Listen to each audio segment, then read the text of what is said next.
This your boy New York Tactical coming to y'all with another video. I'm at the table today. What you're looking at now is the 1911 slash 2011 firearms right now. And I'm talking to the ones that is looking to get into 1911, 2011s. There's a whole different ball game when you get into these type of firearms. It's a lot of things that you have to remember, things that you have to do. It's going to be a whole lot of training going on when you get into these firearms. And for you ones that already have these firearms and know about the firearms, y'all know what I'm talking about. So yeah, this is the military arms court Mac 9 DS. Hope I said the name right. But this is my 1911. Can't even call it a 2011, but it's my 1911 chambered in 9mm. This is the TSOS BR45, chambered in 45. For YouTube purposes, they all clear. There's nothing in them in the firearms.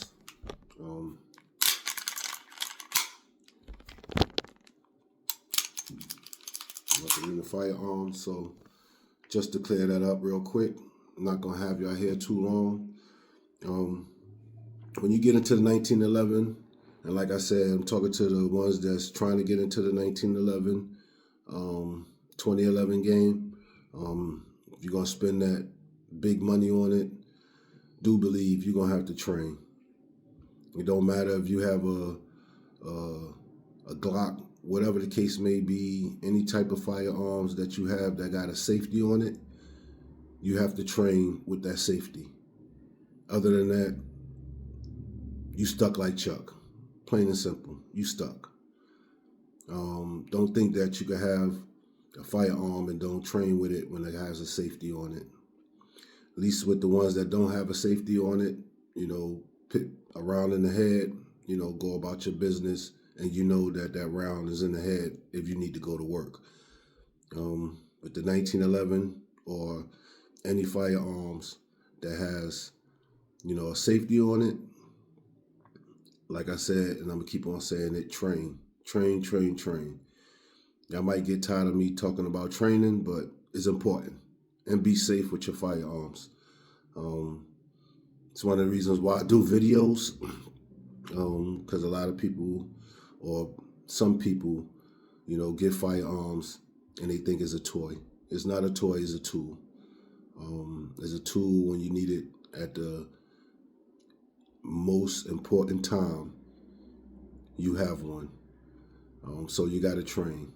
But I'm talking to the people who's getting into the 1911, 2011 game or has a firearm with a safety on it. When you pull this out, you have two safeties on these 1911, 2011s. You have one up top and you have one on the grip handle.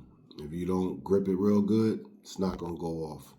If you don't turn the safety off, it's not going to go off. So that means you stuck.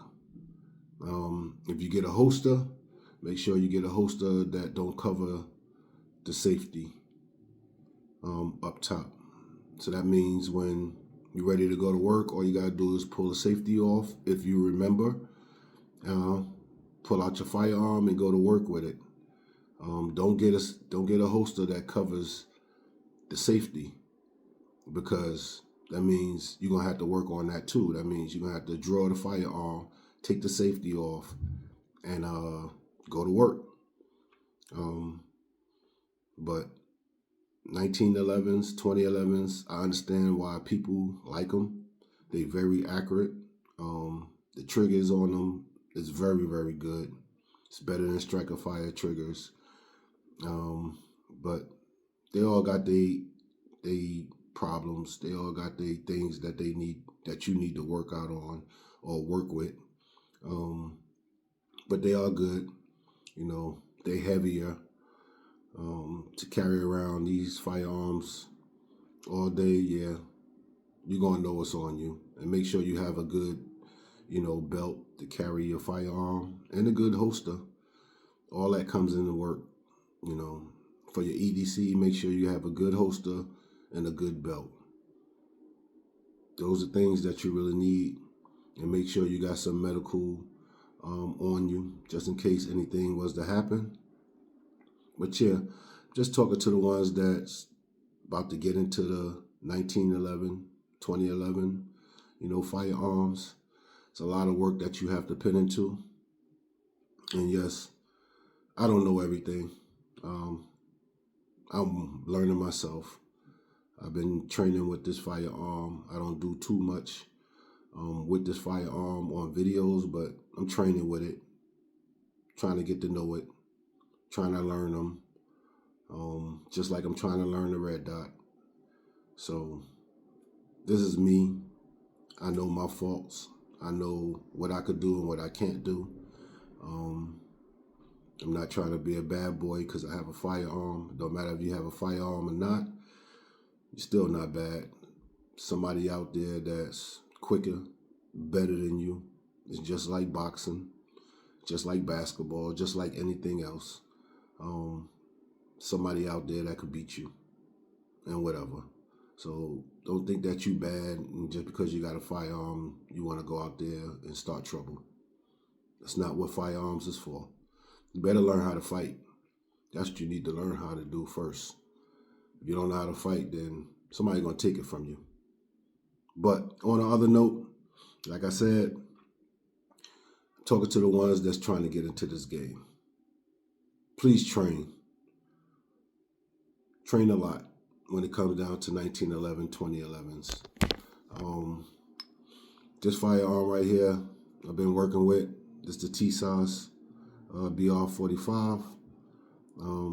Recoil is good. It's very accurate. If you look at my videos, very accurate with it. Only problem I have with this right here is the fact that the last round won't chamber in the firearm.